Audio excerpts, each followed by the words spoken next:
Langgit kami ka-graduate sa college. Ginhakwat kami. Okay? To do the epics with Mamagos. Ginhagad niya kami. Of course, we cannot refuse somebody who did a pioneering work on the epics.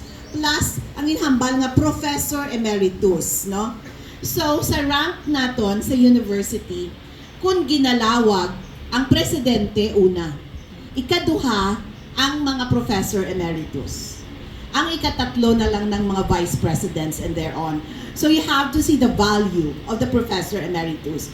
You can only be given the Professor Emeritus na title kung ang imo nga work and body of work extensive to make you valued enough na maging Professora Emeritus. So sa UP Visayas, gamay lang amon nga Professor Emeritus. With our existence starting 1973, daw 5 pa lang. So daw may mga amon na siya, okay? So we get on with the task at hand because I cannot say no to my dear friend, Dr. De La Vega. So salamat, and I'm really so happy that you are with us, all your smiling faces. Okay, so I will talk about the Epic of Panay. Why it has become a platform for the Panay Bukidnon. So I'm going to shift from English kung kisa, Karaya kung kisa Ilonggo. Hindi lang ka mo ma-expect magtinagalog ako kaya hindi ako kadakamaan. Okay, the search for an epic. We started 1993, no? Epics of the Silk Route. Nunoy dali ba lang? Ginistoryahan. Malaan mo, di ba mag-graduate na kami? So just like you, how soon are you going to graduate? In 2 years' time.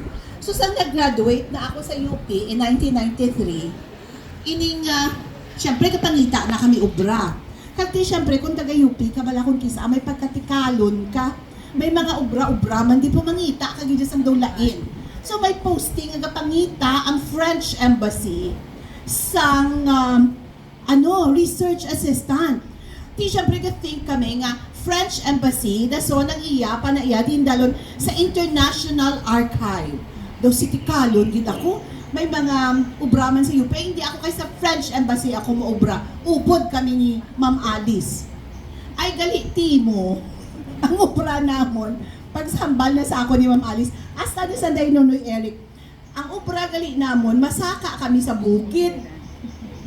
Hoy, Diyos ko, ay takong kapreparar nga masaka takon sa bukid. Dumdum ko tanay sa French Embassy ako, nagpangukay na kami sang amiga namon nga si Judith, sang mga sulok-suko namon nga pang French Embassy, dumdum namon na kay aircon. May mga suit na kami to yung pinangukay sa Liganes, kag sa Haro. Kay parang masaka kami sa French Embassy.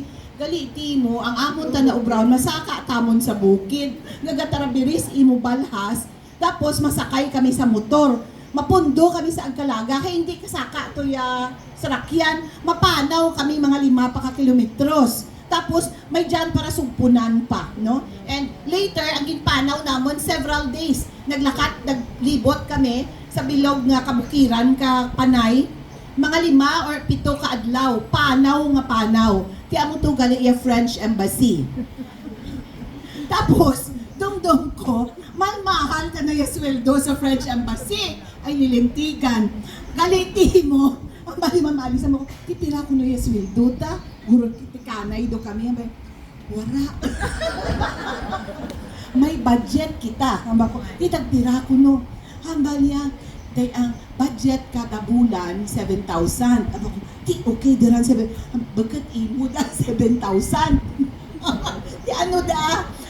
Tingaan da, siyempre may sweldo si Ma'am Alice, may sweldo ka mo. Dason, ang kwarta nga ran, ibakalyo pagid ka tape recorder, ibakalyo pagid ka blank tape.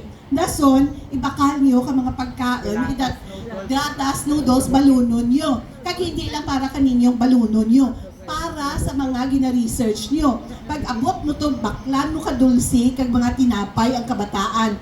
Ay, lintex, hindi nag-adtong 7,000. Imagine the 7,000 that we have to share, and we have to buy not just blank tapes, but the full recorder. So bakal kami mono. But you know, sige lang.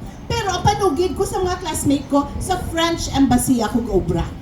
Anyway, So our research site was Garangan, Iloilo. That's the home barangay ni Nang Tarsing. Ang una namon nga ginkwaan sang epics ang iya nanay.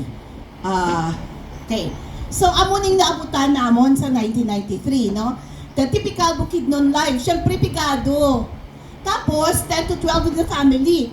Ang hulid ko karan, matururog ako. But, diba may si Lula Susa nga nanay ni Nang Tarsing. Si Nang Tarsing at that time, nagabulante. So, may mga apo na si Nang Tarsing, gahulid kami sa may papagpapag. Dumala na sa babaw. Diba may papag. Tigahurutlog ng mga kabataan. Tapos si Lula Susa dyan. Tapos bata naman, basta gahigda-higda ka man to. Tapos, may mga bata na kag iyabana. So, isa lang na kapapag. Tapos, in the morning,